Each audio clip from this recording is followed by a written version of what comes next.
600 kilo सोना, 3 निजी हवाई जहाज और एयरपोर्ट के लिए 90 एकड़ जमीन।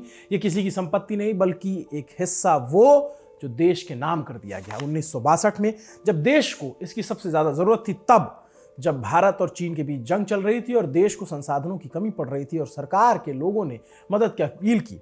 देश से मदद आई, मगर बिहार से जो मदद आई उसकी बहुत चर्चा आज तक नहीं होती है।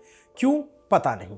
मदद करने वाला था दरभंगा राज, वो राज जिसे आज भी, जब राजशाही नहीं है, जब देश आजाद है, जब देश में स्वतंत्रता है, तब भी वहां के लोग बहुत सम्मान से उसका नाम लेते हैं। दरभंगा राज के लिए बहुत सम्मान पूर्वक बातें कही जाती हैं, सामंतवाद के इतर भी।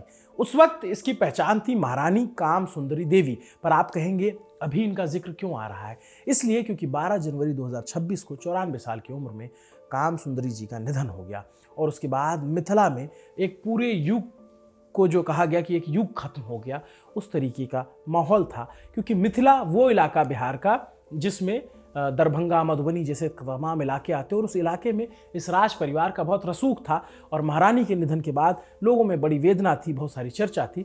तो इस वीडियो में आपको इसी दरभंगा राज और काम सुंदरी देवी की कहानी बताएंगे। इसकी मदद से, जो इन्होंने मदद की, उनकी कहानी सुनाएंगे।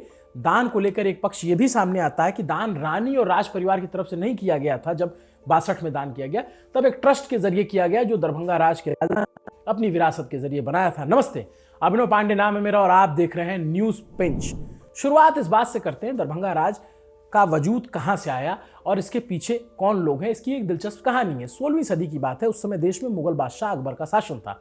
मुगल बादशाह अकबर ने महेश ठाकुर नाम के एक मैथिल विद्वान को तिरहुत का क्षेत्र सौंप दिया। आप सोचेंगे कि भाई किस बात के लिए राजा ने एक आदमी को मिथिला की ये जमीनें दे दी? तो बताया जाता है कि मुगल बादशाह अकबर और बीरबल दोनों ही महेश ठाकुर की फिलॉसफी पर पकड़ से काफी प्रभावित थे। एक दिन ऐसे ही दरबार में एक काजी और महेश ठाकुर के बीच डिबेट हुई, चर्चा हुई और अकबर इतने प्रभावित हुए कि मिथिला जो तिरहुत का इलाका है उसमें शासन की जमीन जो है महेश ठाकुर को सौंप दी और इसके तहत जो एक खंडवाल वंश की शुरुआत हुई। चूंकि महेश ठाकुर के वंशज साईं शंकरसर ठाकुर मध्य प्रदेश के खंडवा के निवासी थे, इसलिए उसके कुल को खंडवाल कुल यानी राजवंश के तौर पे जाना गया। खंडवाल राजवंश उन्हें कहा जाने लग गया। ये रियासत धीरे धीरे एक शक्तिशाली जमींदारी के तौर पर विकसित होती गई, जो बाद में ब्रिटिश काल में बिहार के सबसे बड़े और बेहतरीन स्टेट में से एक थी और उसमें बड़ा नाम भी था। दरभंगा राज के नाम से मशहूर इस स्टेट के पास हजारों एकड़ जमीन, महल, कारखाने, यहां तक कि निजी हवाई जहाज भी थे। उस जमाने में बिहार के एक राजा के पास हवाई जहाज होना अपने आप में उनके कद की गवाही देता है और प्लस वो जिस तरीके की चैरिटी अपने इलाके में करते थे, अपने लोगों का जिस तरीके से ख्याल रखते थे, उसका बहुत सम्मान होता था। कहानी थोड़ा फास्ट फॉरवर्ड करके इनके आखिरी महाराज और रानियों तक ले चलते हैं ताकि कट टू फॉरवर्ड प्रेजेंट में आया जा सके। दरभंगा महाराज कामेश्वर सिंह, उनकी 3 शादियां हुई। पहली महारानी राजलक्ष्मी, दूसरी कामेश्वरी प्रिया और तीसरी काम सुंदरी। दूसरी रानी की अकाल मृत्यु हो गई थी, सो राजा की बड़ी रानी राजलक्ष्मी और छोटी रानी काम सुंदरी देवी ही बची थी। राजा को किसी भी रानी से संतान नहीं हुए। अक्टूबर 1962 में कामेश्वर सिंह जो राजा थे उनका निधन हो गया। तब छोटी रानी काम सुंदरी देवी महज 29 साल की थी, जिनका अभी 12 जनवरी को निधन हुआ है।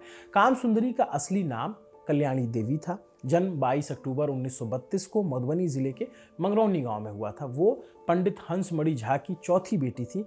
उन्होंने सादगी से जीवन जिया। उनके द्वारा किए गए धर्म, शिक्षा और समाज सेवा के काम आज भी मिथिला और बिहार में चर्चा का विषय होते हैं। दुर्भाग्य है कि ज्यादातर लोग इसके बारे में बाहर नहीं जानते। ऐसी ही मदद का जिक्र हमने वीडियो की शुरुआत में किया था जब देश संकट में था, चीन से युद्ध चल रहा था। तत्कालीन प्रधानमंत्री नेहरू खुद देश दुनिया से मदद मांग रहे थे। नेहरू ने अमेरिकी राष्ट्रपति जॉन एफ कैनेडी को भी पत्र लिखकर मदद मांगी। अमेरिका मदद के लिए आगे आया तो चीन के समर्थन में रूस ने मिसाइलें तान दी थी। इन सब हालातों के बीच दरभंगा के इंद्र भवन मैदान में 15 मन सोना यानी लगभग 600 किलो सोना, 600 किलो सोना समझते हैं आप? बाप रे बाप, 600 किलो सोना देश की रक्षा के लिए दान कर दिया गया। इसके लिए इसके साथ ही 3 निजी हवाई जहाज और 90 एकड़ जमीन एयरपोर्ट के लिए दी गई कि एयरपोर्ट बनाया जाए और इसका युद्ध के समय इस्तेमाल किया जाए, ऐसा कहा जाता है। लेकिन इस उदाहरण के ठीक विपरीत एक दूसरी बात भी निकलकर सामने आती है। दान ये कहा जाता है कि ट्रस्ट ने किया था, ना कि रानी ने। इंडिया टुडे के पत्रकार पुष्पमित्र की रिपोर्ट में इसका जिक्र है। जैसा हमने पहले बताया था, जिस साल भारत चीन की जंग की शुरुआत हुई साल था 1962।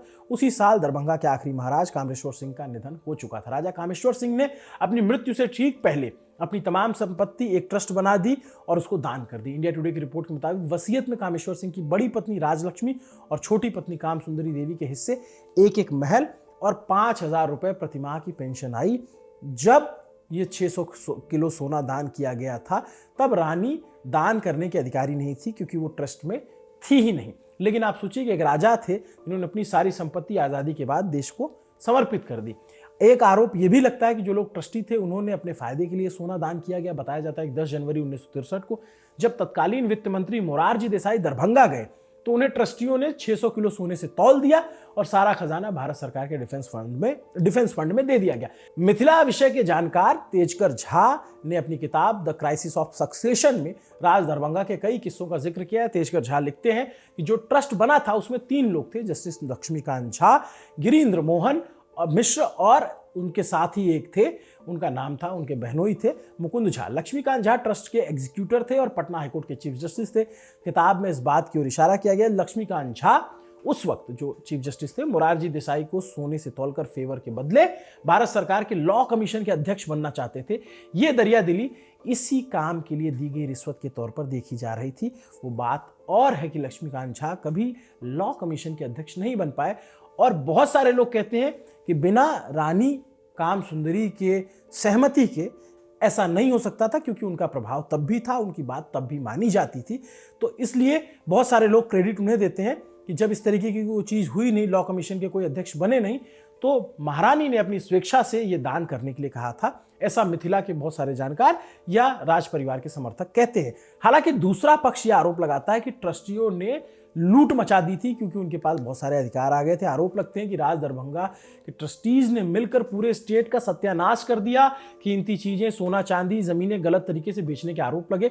मामला एक FIR तक जाता है। राज दरभंगा के वारिसों में से एक कामेश्वर सिंह के भाई के पोते कपिलेश्वर सिंह ने दरभंगा यूनिवर्सिटी थाने में जनवरी 2024 में शिकायत दर्ज कराई। आरोप लगाया कि कामेश्वर रिलीजियस ट्रस्ट के कीमती गहनों को उदयनाथ झा नाम के एक व्यक्ति ने बेच दिया।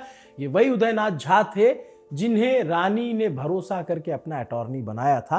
कपिलेश्वर सिंह बताते हैं कि 108 मंदिरों की व्यवस्था देखने वाले इस ट्रस्ट के पास जितने गहने जवाहरात थे उनकी इस वक्त बाजार में कीमत करीब 200 करोड़ रुपए होगी। दरभंगा पुलिस के सिटी एसपी ने इसे 4 किलो सोना और 30 किलो चांदी बताया था।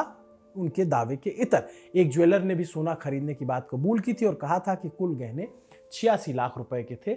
गहने गला दिए गए, मतलब सोना जैसे गला करके नया गहना बनाया जाता है, उसका इस्तेमाल किया गया। खैर, ये सब तो छींटा भर है। साल 1962 में राजा दरभंगा के निधन के समय राज की संपत्ति 2000 करोड़ के करीब बताई गई थी। उस जमाने में 2000 करोड़ रुपए बहुत बड़ी रकम थी। आप अपने दादा परदादाओं से पूछेंगे तो उनकी तनख्वाहें उस जमाने में 7 रुपए, 12 रुपए, 15 रुपए होती थी। तब एक राजघराना ऐसा था जिसके पास 2000 करोड़ की संपत्ति थी और उसने सारी संपत्ति लगभग दान कर दी देश को। तो ऐसा उदाहरण बहुत कम देखने को मिलता है। इसलिए राज दरभंगा का आज भी अपना रसूख है, उनका अपना सम्मान है। आज के बाजार में ये तकरीबन जो 2000 करोड़ रुपए उस वक्त थी, 4 लाख करोड़ रुपए के करीब उसकी कीमत होती। इससे 14 बड़ी कंपनियां, देश दुनिया के कई बड़े शहरों में बंगले, अरबों के जवारात, जमीन, शेयर बाजार में उनके नाम पर भारी निवेश भी था। अच्छा, एक बात और है, एक उस जमाने में डेथ ड्यूटी लगती थी। क्या होता था वो? ट्रस्टीज के कारनामों की वजह से आज उनका 2% भी नहीं बचा है। महाराजा की मौत के बाद डेथ ड्यूटी यानी धनी व्यक्तियों की मौत के बाद उस जमाने में सरकार जो टैक्स लगाती थी उसके नाम पर भी खेल हुआ था। उसे चुकाने के नाम पर भी ट्रस्टियों ने तमाम गहनों को मुंबई के मशहूर ज्वेलर नानू भाई को मैं 70-75 लाख रुपए में बेच दिए थे। राजा कामेश्वर की बड़ी पत्नी राजलक्ष्मी खुद अपनी डायरी में लिखती हैं कि ज्वेलर आए, ट्रस्ट के एग्जीक्यूटर ने सारा गहना उसे बेच दिया, मुझको किसी ने एक दफा भी नहीं पूछा। कहा जाता है कि इसी कारण देखते देखते खजाना कुछ ही सालों में खाली हो गया। जो थोड़ा बहुत सोने गहने बचे वो कामेश्वर रिलीजियस ट्रस्ट के खजाने में थे, जिन पर ट्रस्टियों का जोर नहीं चल पाया, सिर्फ वही बच पाए। बड़ी रानी राजलक्ष्मी की डायरी में जवाहरातों के अलावा जमीन और कोठियों के बिकने का भी जिक्र है। इसमें लिखा है कि कैसे 14 दिसंबर 1963 को सौराठ की जमीन बिक गई। 15 फरवरी 1964 को कलकत्ता का दरभंगा हाउस डेथ ड्यूटी चुकाने के लिए बेचा गया। दरभंगा के रहने वाले बताते हैं कि इमरजेंसी और उसके बाद के वर्षों में राज दरभंगा के स्वामित्व वाली ज़्यादातर फैक्ट्रियों का अधिग्रहण कर लिया गया। जिसमें चीनी मिल, जूट मिल जैसे कारखाने बंद ही हो गए। राजा के पास कुल कितनी संपत्ति थी इसका कोई डेटा आधिकारिक तौर पे उपलब्ध नहीं है, मगर ये तय है कि संपत्ति सिर्फ हवेली, गहने, कारखाने तक सीमित नहीं थे। उन 14 कंपनियों का क्या हुआ जो राज दरभंगा ने खड़ी की थी?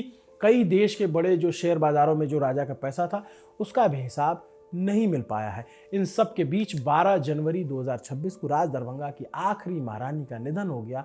वसीयत के अनुसार रानी के निधन के साथ ही उनकी संपत्ति उनके भतीजों को जाएगी। संपत्ति का एक हिस्सा लोगों की भलाई के लिए रहेगा।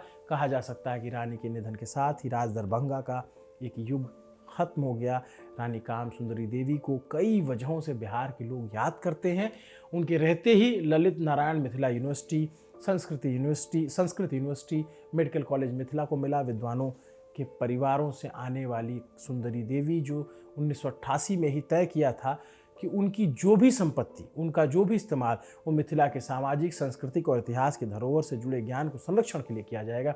इसके लिए रानी काम सुंदरी देवी ने अपने हिस्से में जो उनके पास 30 बीघा आम के बगीचे थे उसे बेचकर एक कॉपर्स फंड तैयार किया और उससे अपना एक छोटा महल और जो उनका इकलौता आवास था इस काम के लिए दे दिया। और मृत्यु से पहले उन्होंने कहा था कि एक ट्रस्ट बनवाया जाए महाराजा धीराज कामेश्वर सिंह कल्याणी फाउंडेशन के नाम से। इस फाउंडेशन से अब तक 27 अहम किताबों का प्रकाशन हो चुका है।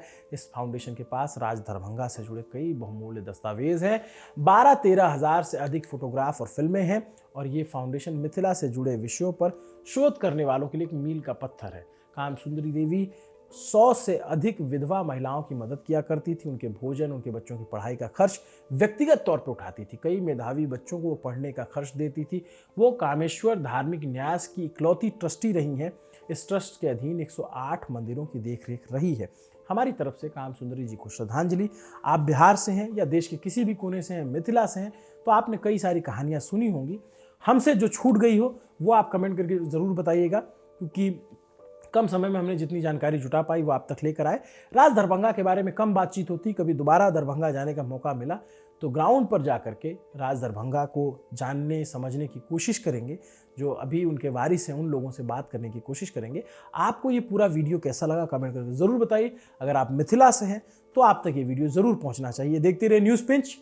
शुक्रिया। अभिनव पांडे नाम है मेरा। कैमरे के पीछे मेरे साथी मोहित हैं। अगर कंटेंट अच्छा लगे तो ही सब्सक्राइब कर लीजिएगा। शुक्रिया।